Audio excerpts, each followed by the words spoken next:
As for the girl, she was all big eyes and big heart. He was a lucky man. Smiling, he turned into the arched entranceway to the shipyard, and a few minutes later he was climbing down a ladder toward the bowels of the unfinished ship. The machinery control room was stuffy despite its size, and already laden with welders preparing to start work. The men chattered among themselves, and now and then there was a burst of uproarious laughter. "Morning, Joe. Didn't see you doing at the anchor last night." Joe shook his head and watched his friend rummage around his pockets for a cigarette. When you have a wife like mine waiting for you, there's no need for a skinful before bed," he said. The welder struck a match, letting out a bawdy laugh which promptly turned to confusion as his cigarette burned down to the filter tip before he'd had a chance to draw on it. "Bloody cheap rolls," he muttered, and started to light another one. Joe frowned at the cigarette, watching the little orange glow fizzing down to the tip again. All at once it came to him. Too much oxygen in the air. He spun around to the other men in the room who were kitted out and ready to strike the first electric arc on their welding rods. Eyes wide and filled with horror, he let out a shout of warning and ran forward. But he was already too late. The children had almost reached the school gates when a fireball exploded into the sky, scattering men and steel against the docks and into the river. Flames snapped at the heels of the welders, who tried to clamber and claw their way out the single escape hatch. Thick black smoke filled their lungs, choking the life from their bodies, so they remained trapped forever inside the steel walls of the Valiant. Chapter 1. Saturday the 13th of August, 2016. 41 years later. "That's it, the wedding's off." Detective Chief Inspector Maxwell Finley Ryan stood with his feet planted and his arms folded mutinously across his chest as he surveyed himself in the bedroom mirror.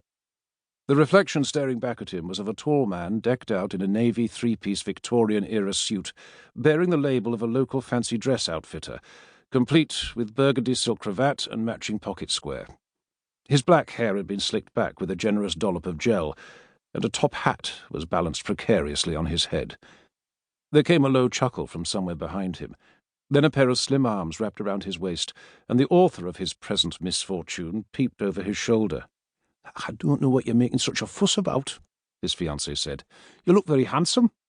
Besides, it's only for a few hours, and you promised you'd come." "You caught me at a vulnerable moment," Ryan muttered, thinking back to a very memorable evening the week before. "I'm sure I don't know what you mean." Dr. Anna Taylor brushed an invisible speck of dust from his sleeve, then grabbed him by the lapels. "Look, we've been staying on the estate for almost 4 months. It would be rude not to go to the party." Following the actions of a murderous madman known as the Hacker the previous spring, Anna's riverside cottage in Durham was now a burnt-out shell, and Ryan's apartment was up for sale after a deep clean and extensive redecoration. Unfortunately, no amount of industrial chemicals could remove the lingering trace of violent death. It stood empty while the couple relocated to a long-term holiday cottage for the remainder of the summer, within the estate grounds of Cragside House, on the outskirts of the Northumberland National Park. The tranquil setting offered a perfect base where they could recuperate, allowing Anna to complete her latest historical textbook on Viking Northumberland before the start of a new academic term, while Ryan oversaw the tying up of numerous loose ends following the Hacker's demise. Over the last 4 months, they'd become immersed in life on the estate, and when a gilded invitation to a murder mystery-themed party had come through the letterbox, it was clear they had finally been accepted into the fold of Cragside's select community. "Ask the staff some more party," Anna continued. "It's very kind of them to invite us." "Food, drink, and a few laughs is one thing," Ryan said. "Wearing this ridiculous get-up to a murder mystery night is another thing entirely. I have a reputation to uphold." Anna laughed.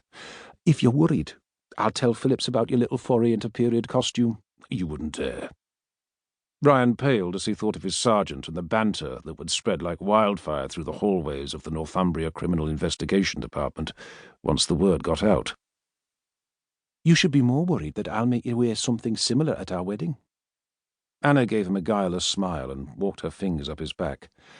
"I think you look rather fetching. There's another couple of weeks before the big day."